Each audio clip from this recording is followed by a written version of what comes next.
আমাদের এখন বর্তমান সময় 90 থেকে 99% মেয়েরাই কিন্তু বলে আমি মডেল, আমি ইনফ্লুয়েন্সার, আমি সেলিব্রিটি।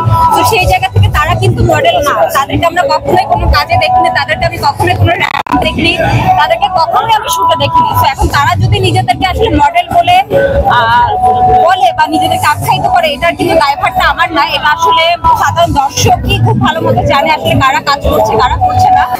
আমার মনে হয় যে ফার্স্টের দিকে এটা প্রপারলি একদম ফ্যান ফলোয়ার বা তার কাজটা দেখে তাদেরকে নেওয়া হয়েছে। আমার মনে হয় শেষের দিকে অনেকেই আসলে এদিক ওদিক থেকে ঢুকে গিয়েছে। তো যদিও ফাইনালে নেই, বাট আমাদের যারা প্রতিপক্ষ ছিল তারাও কিন্তু সবাই আমাদের নিজেদেরই লোক। তো নিজেদের লোকের খেলাটা আসলে ফাইনালটা দেখা উচিত। তো সেই হিসেবে আশা, আমাদের দল নিয়ে খারাপ লাগা তো অবশ্যই কাজ করবে, বাট আমরা আগামীবার অবশ্যই চেষ্টা করবো ফাইনালে খেলার।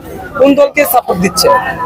ওই যে বললাম দুইটা দলই সব নিজেদেরই লোক, সো দুইটা দলকে সাপোর্ট করছি। কেউ হার জিতটা তো থাকবে, সো যে জিতে যাবে তাকে সাপোর্ট করবো। তাহলে তো সুবিধা পার্টি বলবে, বলতে পারেন সুবিধা পার্টি, বাট ওই যে বললাম এক দলকে সাপোর্ট করলে অন্য দল একটু রেশারেশি হবে। তো এই জন্য দুই দলকে সাপোর্ট করা, আর দুই দলই অনেক ভালো খেলছে দেখি কিন্তু তারা ফাইনালে আসা। সো যারাই জিতবে তাদের জন্য শুভকামনা থাকবে। পছন্দের মানুষ কোন দল বেশি? আমার মনে হয় টাইটানই বেশি পছন্দের মানুষ। সো আশা করব টাইটান জিতবে এবং তারা খুব ভালো খেলছে, এবং তারা জিতে গেলে তো অবশ্যই বেশি খুশি হব। আমার মনে হয় আগের বারের থেকে এবারের খেলাটা বেশি ভালো, যেহেতু এবার আসলে প্রফেশনাল ভাবে ক্রিকেটটা আয়োজন করা হয়েছে এবং স্টেডিয়ামে হচ্ছে এবং সব রুলস রেগুলেশন মেনটেন করে হচ্ছে। তো আমার মনে হয় গতবারের থেকে এবার আরো পারফেকশনের সাথে আসলে সবাই অর্গানাইজ করার ট্রাই করেছে। আমার মনে হয় খুব অল্প সময় আসলে এটা আয়োজন করা হয়েছে এবং দেখা গিয়েছে যে হয়তো সবাইকে জানানো হয়নি, টিম অলরেডি ফুলফিল হয়ে গিয়েছিল, বাট অনেকের স্কেডিউলের সাথে মিলেনি। তারা যে টাইমটা আসলে তাদেরকে ফ্রি চেয়েছে তারা ওই টাইমে ফ্রি ছিল না। তো আমার মনে হয় জানানো হয়নি এরকম না, বাট অল্প সময়ে এটা আয়োজন হয়েছে, এটার কারণে আমার মনে হতে পারে অর্গানাইজার টিমের হয়তো মিস্টেক হয়েছে। আপনার পক্ষ থেকে আপনি কিভাবে দেখছেন যে সেলিব্রিটি ক্রিকেটে অনেক সেলিব্রিটি আসে না, এটা নিয়ে একটু সমালোচনা ঝড়ও হয়েছে, এটাকে আপনি কিভাবে দেখছেন? আমার মনে হয় একটা টাইমে আসলে সবার ফ্রি থাকা কখনোই পসিবল না, আবার সবার টাইম স্কেডিউল মেনটেন করেও কিন্তু খেলাটা আয়োজন করা সম্ভব না। সো সেই জায়গা থেকে আসলে যারা ফ্রি ছিল তারা কিন্তু সবাই পার্টিসিপেট করেছে। হয়তো দেখা গেছে এক ম্যাচে পার্টিসিপেট করতে না পারলেও অন্য ম্যাচে পার্টিসিপেট করেছে। সো অনেকেই আছে, সবার থাকা তো আসলে কোনো বা আপনার কোনোবারের খেলায় আসলে পসিবল না। কালকে আপনার কাছে কি সালমান মুস্তাফিজকে সেলিব্রিটি মনে হয়? অবশ্যই উনি সেলিব্রিটি এবং একটা ভালো ফ্যান ফলোয়ার ওনার অবশ্যই আছে, ওনাকে কেন সেলিব্রিটি মনে করবো না। এবং উনি অলওয়েজ ট্রাই করেছে মানুষের হয়ে আসলে কথা বলার। তো সেই জায়গা থেকে আমি মনে করি উনি একজন ভালো মানের ইনফ্লুয়েন্সার বলেন, সেলিব্রিটি বলেন, দুইটাই। তাহলে তাকে কেন জানানো হয় না? সে কালকে বলেছে তাকে জানানো হয় কি? ওই যে বললাম যে হয়তো অনেক টিমে জায়গা ছিল না, বা যারা আগে খেলেছে তারা তো আসলে প্রায়োরিটিটা পাবে সবার আগে, এটা অবশ্যই আমার মনে হয় ঠিক ছিল। বাট আমরা আমাদের টিম অবশ্যই চেষ্টা করবো যে নেক্সট বার যাতে যারা আসলে জায়গা পায়নি বা যাদেরকে জানানো হয়নি তারা অবশ্যই আগামীবার খেলবে।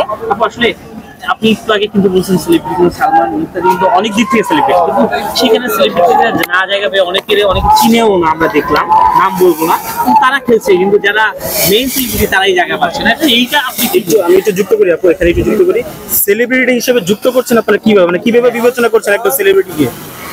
আমার মনে হয় যে ফার্স্টের দিকে এটা প্রপারলি একদম ফ্যান ফলোয়ার বা তার কাজটা দেখে তাদেরকে নেওয়া হয়েছে। আমার মনে হয় শেষের দিকে অনেকেই আসলে এদিক ওদিক থেকে ঢুকে গিয়েছে, যেই টাইমটাতে আসলে সবাই এই টিম প্রিপারেশন নিয়ে ব্যস্ত ছিল। ওই টাইমে আসলে আমার মনে হয় অনেক বাইরের লোক ঢুকেছে, যেটা কাইন্ড অফ একটু সবার জন্য মন খারাপের বিষয়। বাট ওই যে বললাম আমরা নেক্সট বার, এবার যে ভুল ত্রুটিগুলো হয়েছে নেক্সট বার আমরা আশা করবো অর্গানাইজার টিম থেকে যে ওই ভুল ত্রুটিগুলো যাতে না হয়। আমি ওই যে বললাম যে লাস্টের দিকে আসলে অনেক মিসম্যানেজমেন্ট হয়েছে, হয়তো অনেক বাইরের মানুষ ঢুকে গিয়েছে, বাট চিনে না এই জিনিসটাকে আমি একটা দিক থেকে হয়তো জাস্টিফাই করতে পারি যে একটা ইন্ডাস্ট্রি মানুষ সবাইকে সবার চিনা কখনোই পসিবল না। তো হয়তো এমন আছে যে গুটি কয়েক মানুষ হয়তো চিনে না, বাকি সবাই চিনে। তো ওই জায়গা থেকে হ্যাঁ এরকম অনেক মানুষও আছে যাদেরকে আসলে আমরা নিজেরাও চিনি না। বাট ওই যে বললাম যে কোনো প্রোগ্রাম কিন্তু একদম 100% পারফেক্ট হওয়া পসিবল না। আপনারা যে কমপ্লেন গুলো করছে বা সেলিব্রিটিরা যে কমপ্লেন গুলো করছে সেগুলো ইনশাল্লাহ আমি আশা আশা করবো যে হচ্ছে অর্গানাইজিং টিমরা মাথায় রেখে নেক্সট বার আয়োজন করবে। যারা এই আমাদের ইন্ডাস্ট্রিতে একটা সিন্ডিকেট খোলা রাখা আসলে আমার একদমই এরকম মনে হয় না যে আমি যদি আমার নিজের কথাই বলি, আমি লাস্টবার খেলিনি, সো যদি সিন্ডিকেটের আন্ডারই হতো তাহলে আমি নিজেও খেলার সুযোগটা আসলে ছিল না। আমার মনে হয়েছে যে যাদের দেখে আসলে মনে হয়েছে স্পোর্টসের সাথে কোনোভাবে তারা ইনক্লুড ছিল বা ভালো খেলে বা যাদের কাজের কোয়ালিটিটা ভালো, আমাদের নিজেদের টিম, আমি বাইরের টিমের কথা বলবো না যেহেতু তাদের সাথে আমি ইনক্লুড ছিলাম না, আমাদের নিজেদের টিমে একটাও বাইরের মানুষ ছিল না। প্রত্যেকটা মানুষের কাজের এবং যথাযথ কাজের অ্যাকচুয়ালি প্রমাণ ছিল এবং তাদের সবাইকে ওইভাবে দেখিয়ে নেওয়া হয়েছে।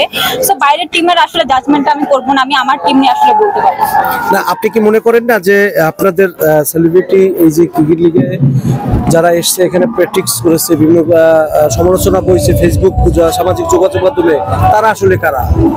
ওই যে বললাম, আপনি সেটা আপনি যদি খেলা বাদ দিয়ে আপনি যদি আমি মডেলিং ইন্ডাস্ট্রির কথা বলতে পারি, আমাদের এখন বর্তমান সময় 90 থেকে 99% মেয়েরাই কিন্তু বলে আমি মডেল, আমি ইনফ্লুয়েন্সার, আমি সেলিব্রিটি। তো সেই জায়গা থেকে তারা কিন্তু মডেল না, তাদেরকে আমরা কখনোই কোনো কাজে দেখিনি, তাদেরকে আমি কখনোই কোনো র্যাম্প দেখিনি, তাদেরকে কখনোই আমি শুটে দেখিনি। তো এখন তারা যদি নিজেদেরকে আসলে মডেল বলে বা নিজেদেরকে আখ্যায়িত করে, এটার কিন্তু দায়ভারটা আমার না, এটা আসলে সাধারণ দর্শকই খুব ভালো মতো জানে আসলে কারা কাজ করছে কারা করছে না। তো সেই জায়গা থেকে আমাদের সেলিব্রিটি অনেকে আসলে সেলিব্রিটি বলে বা ভালো কাজ বলে ঢুকেছে, আলটিমেটলি তাদের কোনো কাজ নেই।